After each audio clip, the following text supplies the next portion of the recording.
स्वागत है आपका ऑनलाइन ट्यूशन पॉइंट पे। आज इस वीडियो में अपन हार्डी वेनबर्ग प्रिंसिपल पढ़ने वाले हैं। इस वीडियो में अपन जानेंगे कि ये प्रिंसिपल किस चीज़ को एक्सप्लेन करता है और साथ में ऐसे कौन से फैक्टर्स हैं जो इस प्रिंसिपल को अफेक्ट करते हैं।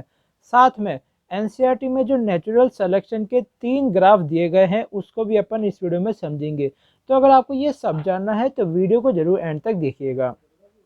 तो ये प्रिंसिपल अपन को बताता है कि किसी भी पॉपुलेशन में जो जेनेटिक इक्विलिब्रियम होता है वो अनअफेक्टेड रहता है, वो स्टेबल रहता है जब तक उस पॉपुलेशन में कोई भी इवोल्यूशनरी चेंजेस नहीं आ रहे होते।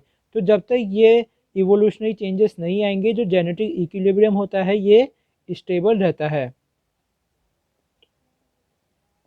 अब अगर अपन जेनेटिक इक्विलिब्रियम की बात करते हैं तो जेनेटिक इक्विलिब्रियम का मतलब होता है, तो यहाँ पे जेनेटिक इक्विलिब्रियम का मतलब होता है कि किसी भी पॉपुलेशन में जो फ्रीक्वेंसी होती है एलील्स की वो रिमेन सेम होनी चाहिए या फिर कांस्टेंट रहनी चाहिए फॉर जनरेशन्स। मतलब जनरेशन टू जनरेशन किसी भी एलील्स की अकरेंस की जो फ्रीक्वेंसी होती है वो सेम रहे या फिर कांस्टेंट रहे, इसी को अपन बोलते हैं जेनेटिक इक्विलिब्रियम। और ये ही हार्डी वेनबर्ग प्रिंसिपल एक्सप्लेन करता है। इस प्रिंसिपल के 3 मेन कंसेप्ट दिए गए थे।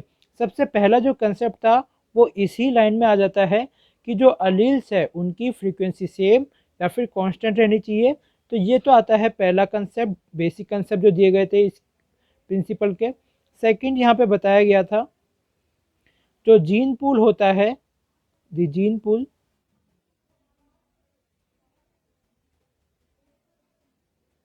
वो कांस्टेंट रहना चाहिए। और इसी चीज़ को जो जीन पूल जब कांस्टेंट रहता है इसी चीज़ को अपन बोलते हैं जेनेटिक इक्विलिब्रियम। और जो तीसरा यहाँ पे पॉइंट दिया गया था उसमें बताया गया था जो सम टोटल होता है, sum total of all allelic frequency is 1। तो यहाँ पे जो जितने भी सम टोटल होता है एलीलिक फ्रीक्वेंसी का वो 1 आता है। तो ये 3 बेसिक कंसेप्ट दिए गए थे हार्डी वेनबर्ग प्रिंसिपल के। तो पहला कंसेप्ट तो आपको समझ में आ ही चुका होगा कि जो फ्रीक्वेंसी है वो सेम रहनी चाहिए। सेकंड कंसेप्ट है जो जीन पूल है वो कांस्टेंट रहना चाहिए, ना ही जीन का आना चाहिए, ना ही जीन कम होने चाहिए, ना ही बढ़ने चाहिए। और साथ में जो टोटल एलीलिक फ्रीक्वेंसी है वो हमेशा 1 रहती है। अब अपन इसके आगे बात करते हैं कि इन्होंने इसको कैसे अलजेब्रिक इक्वेशन से एक्सप्लेन किया था, उसके बारे में भी अपन थोड़ा सा जान लेते हैं। अलजेब्रिक फॉर्म को समझने से पहले मैं इसका इंटरप्रिटेशन बता देता हूँ। इन्होंने इस प्रिंसिपल को इसलिए दिया था कि अपन जान सके कि किसी भी पॉपुलेशन में कोई इवोल्यूशनरी चेंजेस हो रहे हैं या नहीं हो रहे हैं, और अपन इसको जान सकते हैं by the change of allylic frequency observe करके। तो चलिए अब अपन अलजेब्रिक फॉर्म में भी यहाँ पे समझ लेते हैं। तो अलजेब्रिक फॉर्म को अपन समझ सकते हैं एक एग्जांपल के तौर पे। मान लीजिए एक जीन है जिसके 2 अलील है, एक कैपिटल ए और एक स्मॉल ए। अब यहाँ पे अपन गिनेंगे पॉसिबिलिटी कितनी है कि ये होमोलोगस क्रोमोसोम में प्रेजेंट हो। तो यहाँ पे पॉसिबिलिटीज ऑन होमोलोगस क्रोमोसोम। अब अपन जानते हैं डिप्लॉयड ऑर्गेनिज्म में जो होमोलोगस क्रोमोसोम्स होते हैं वो 2 होते हैं। तो किसी भी मान लीजिए ए अलील है, उसकी दोनों होमोलोगस क्रोमोसोम में आने की पॉसिबिलिटी कितनी है उसको अपन कैलकुलेट करेंगे। तो अगर अपन सिंपली करें तो अपन को डायरेक्ट प्रोडक्ट करना पड़ता है दोनों की पॉसिबिलिटी का, और इसका आंसर आ जाता है p²। मतलब दोनों होमोलोगस क्रोमोसोम में ए अलील प्रेजेंट है, डैट मीन्स यहाँ पे मैं लिख देता हूँ ब्रैकेट में ए कैपिटल। और यहाँ पे जब अपन वापस स्मॉल ए की बात करते हैं, इस अलील की बात करते हैं, तो इसकी भी जो पॉसिबिलिटी है प्रेजेंट होने की वो सेम है यहाँ पे, जो है स्मॉल ए स्मॉल ए। ठीक है। अब अपन यहाँ पे अगर अपन हाइब्रिड की बात करते हैं तो हाइब्रिड कंडीशन में जो पॉसिबिलिटी हो जाती है वो ठीक ट्वाइस हो जाती है और डबल हो जाती है, जिसको अपन लिख सकते हैं 2x p³।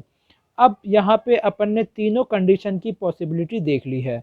अब यहाँ पे जब अपन ने पहले ही हार्डी वेनबर्ग प्रिंसिपल के कंसेप्ट के अकॉर्डिंग पढ़ा था, sum total of all allylic frequency जो होती है वो 1 होती है। तो इसको अपन यहाँ पे लिख सकते हैं p² plus 2pq plus q² is equals to 1।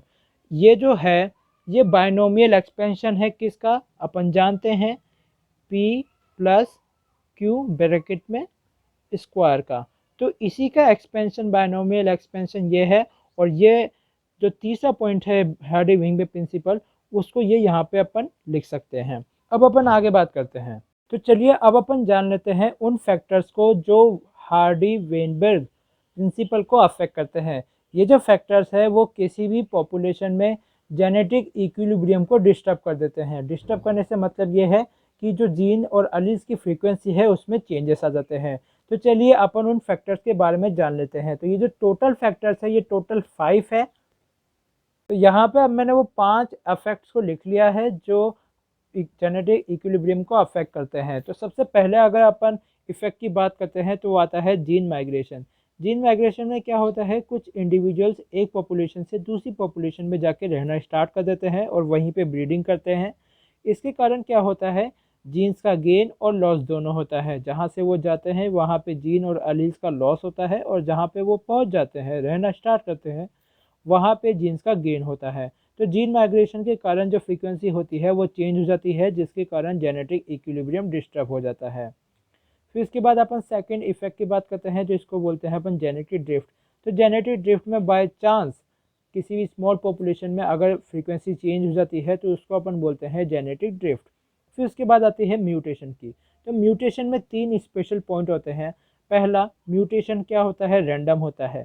Second, जो म्यूटेशन होता है वो ज़्यादातर या तो हार्मफुल होते हैं या फिर उसका इंडिविजुअल पे कोई भी अफेक्ट नहीं होता, न्यूट्रल रहता है। और तीसरा, जो म्यूटेशंस होते हैं वो बहुत ही स्लो होते हैं। तो ये 3 चीज़ों के कारण म्यूटेशन भी फ्रीक्वेंसी को चेंज कर देते हैं। म्यूटेशन की एक और ख़ास बात ये होती है कि ये डायरेक्शनल लैश होता है। ये पॉजिटिव भी हो सकता है और नेगेटिव भी हो सकता है। फिर इसके बाद अपन बात करते हैं जेनेटिक रिकॉम्बिनेशन की। तो अपन जानते हैं जेनेटिक रिकॉम्बिनेशन, अगर आपने मियोसिस पढ़ रखा है तो आप जानते होंगे कि मियोसिस के टाइम पे रिकॉम्बिनेशन होता है डीएनए का, और उसी टाइम पे जेनेटिक रिकॉम्बिनेशन हम कह सकते हैं वेरिएशन आता है। तो ये भी क्या करते हैं, फ्रीक्वेंसी को चेंज कर सकते हैं, एलीलिक फ्रीक्वेंसी को। अब अपन फिफ्थ पॉइंट की बात करते हैं तो वहाँ पे आता है नेचुरल सिलेक्शन। नेचुरल सिलेक्शन में ऐसा होता है, मान लीजिए कि कोई अलील है जिसके 2 है, एक है डोमिनेंट और एक है रिसेसिव। तो वहाँ पे क्या होता है, जो नेचुरल सिलेक्शन क्या करती है, किसी एक तरफ वाले को ही अगर सेलेक्ट करती है तो उसके कारण भी फ्रीक्वेंसी में चेंज आ सकते हैं। तो ये पांचों टाइप के कारण जो हार्डी वेनबर्ग प्रिंसिपल है वो अफेक्ट हो जाता है। अब यहाँ पे एक पॉइंट याद रखिएगा, यहाँ पे बहुत बार क्वेश्चन में कंफ्यूज करने के लिए रैंडम मेटिंग का वर्ड भी दे दिया जाता है। तो याद रखना, कभी भी रैंडम मेटिंग से जो जेनेटिक इक्विलिब्रियम है वो डिस्टर्ब नहीं होता। अब अपन इसके बाद बात करते हैं उन ग्राफ्स की जो एनसीईआरटी में दिए गए हैं। ये अब अपन उन ग्राफ की बात कर लेते हैं जो एनसीईआरटी में दिए गए हैं, जो नेचुरल सिलेक्शन को शो करते हैं। तो सबसे पहले अगर अपन पहला ग्राफ देखें तो यहाँ पे बताया गया है कि लेफ्ट जो एक्स एक्सिस में है वो है number of individuals with phenotype, मतलब ये फिनोटाइप को रिप्रेजेंट कर रही है ये लाइन, और ये लाइन रिप्रेजेंट कर रही है डायरेक्शन की। मान लीजिए जो ये जो डायरेक्शन मतलब क्या है, ये जो अलील्स की डायरेक्शन है, मान लीजिए यहाँ पे ए टाइप है और यहाँ पे स्मॉल ए टाइप है। तो अगर ग्राफ इस तरफ हुआ तो ए टाइप ए फिनोटाइप वाले, और इस तरफ हुआ तो बी स्मॉल ए फिनोटाइप वाले। तो इस तरीके से ये ग्राफ बनाया गया है। फिर इसमें ये 3 ग्राफ दिए गए हैं, जहाँ पे सबसे पहला जो ग्राफ आता है इसको अपन बोलते हैं स्टेबिलाइजिंग ग्राफ, स्टेबिलाइजिंग सिलेक्शन। इस ग्राफ में दिखाया गया है कि ये जो पीक है ग्राफ की ये हायर जाती है। इसका मतलब ये है कि जो नेचुरल सिलेक्शन में क्या होता है, जो नेचर है वो मीडियम साइज़ के जो इंडिविजुअल्स है, ना ही ज़्यादा, अगर मैं ह्यूमन हाइट की ही बात करूँ तो ह्यूमन हाइट में कुछ तो ज़्यादा लंबे होते हैं और कुछ ज़्यादा छोटे होते हैं, लेकिन जो नेचर है वो मीडियम साइज़ की जो हाइट है उनको ज़्यादा सेलेक्ट करती है। इसके कारण ये जो ग्राफ है ये इस डायरेक्शन में जो हाइब्रिड है उसमें ज़्यादा हाई जाता है। इसका जो सबसे बढ़िया एग्जांपल आता है वो ह्यूमन हाइट से ही आप ले सकते हैं। फिर इसके बाद जो सेकंड ग्राफ आता है इसको अपन बोलते हैं डायरेक्शनल सिलेक्शन। तो इस ग्राफ में अपन देख सकते हैं कि ये जो ग्राफ है ये राइट साइड में मूव कर रहा है, या हम कह सकते हैं किसी एक डायरेक्शन में मूव करता है। तो यहाँ पे ये ग्राफ रिप्रेजेंट करता है कि नेचर किसी एक अलील को ही ज़्यादा प्रीफर कर रही है या फिर उसी को ज़्यादा सेलेक्ट कर रही है। जिसके कारण क्या होता है कि ये जो दूसरा अलील है दूसरी तरफ, इसके जो नंबर है वो बहुत ही कम हो जाते हैं और एक अलील जो है उसको ज़्यादा प्रीफर या फिर प्रीफरेंस मिलता है। तो डायरेक्शनल जो सिलेक्शन है उसका जो सबसे बेस्ट एग्जांपल आता है वो है इंडस्ट्रियल मेलेनिज्म। मैं यहाँ पे लिख देता हूँ।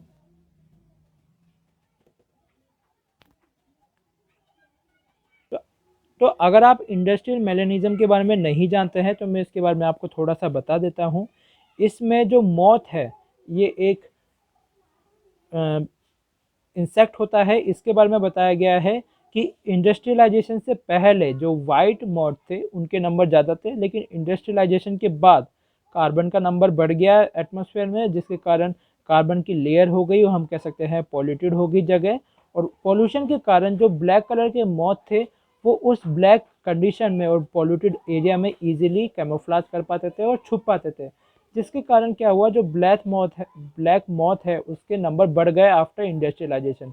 तो इसका अपन समझ सकते हैं कि जो नेचर है वो किसी एक अलील को ही ज़्यादा सेलेक्ट कर रही है। तो इंडस्ट्रियलाइजेशन से पहले तो वाइट वालों को सेलेक्ट कर रही थी और इंडस्ट्रियलाइजेशन के बाद ब्लैक वालों को। तो ये डायरेक्शनल शिफ्ट है। तो जब भी क्वेश्चन है इंडस्ट्रियल मेलेनिज्म पे तो ध्यान रखना डायरेक्शनल जो सिलेक्शन है वो ही हमेशा चूज़ करना। फिर लास्ट आता है डिस्ट्रप्टिव सिलेक्शन। तो डिस्ट्रप्टिव सिलेक्शन में क्या होता है, जो नेचर है वो दोनों, एक तो हम कह सकते हैं हायर और हम कह सकते हैं लोअर अलील्स वालों को चूज़ करती है, लेकिन जो बीच में मीडियम और हाइब्रिड होते हैं उनको बहुत कम चूज़ करती है और हम कह सकते हैं सेलेक्ट करती है। इसी के कारण इस ग्राफ में दो पीक आते हैं और इसको अपन बोलते हैं डिस्ट्रप्टिव सिलेक्शन।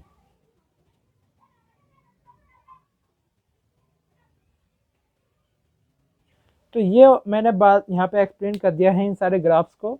तो इन पे जो क्वेश्चंस है, मैं इवोल्यूशन के जितने भी क्वेश्चंस हैं तो कुछ दिनों बाद, हम कह सकते हैं 1 से 2 दिन बाद, मैं इनके सारे अच्छे से अच्छे क्वेश्चन जो नीट में पूछे जाते हैं उनका एक वीडियो बनाऊंगा और अपलोड करूंगा। तो अगर आपको ये वीडियो पसंद आए तो प्लीज़ इस वीडियो को लाइक कीजिएगा और हमारे चैनल को सब्सक्राइब कर लीजिएगा अगर आपको MCQs चाहिए इवोल्यूशन और अलग बायोलॉजी के चैप्टर्स के लिए। Thanks for watching, see you in the next video.